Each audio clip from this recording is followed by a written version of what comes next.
Tere kõigile! Kõigepealt ma tahaksin tänada Sarah Smithi selle väljakutse eest, selle mängu. Ja mängu nimi võiks olla Toitume rõõmuga.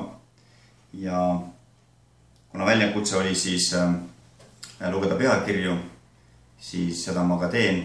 Ja esimene oleks Piiblist, Johannese raamatust, Johannese 5. peatükk, salm 39, mis räägib siis: Te uurite pühi kirju, sest arvate, nendest saavat igavest elu. Just need on, mis tunnistavad minust.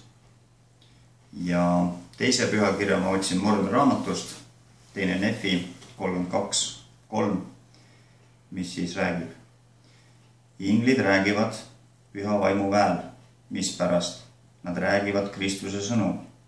Mispärast ma ütlen teile, toituge rõõmuga Kristuse sõnadest, sest vaata, Kristuse sõnad ütlevad teile kõik, mida te peate tegema.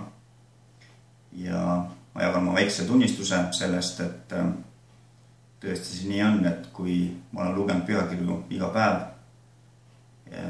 ja ma olen saanud vaimu toitu ja rõõmu sellest ja pühakirjad tõesti räägivad, mida ma peaksin tegema või kuidas elama. Ja seda mõtlen Jeesuse Kristuse nimel. Aamen. Ja et see mäng edasi läheks, ma jagaksin 6 nime ja need oleksid German Barinov, Angeelika Karjus, Kristiina Kõiv, Karolina Rohesalu, Matt Richardson ja Steve Jones. Ma tänan teid.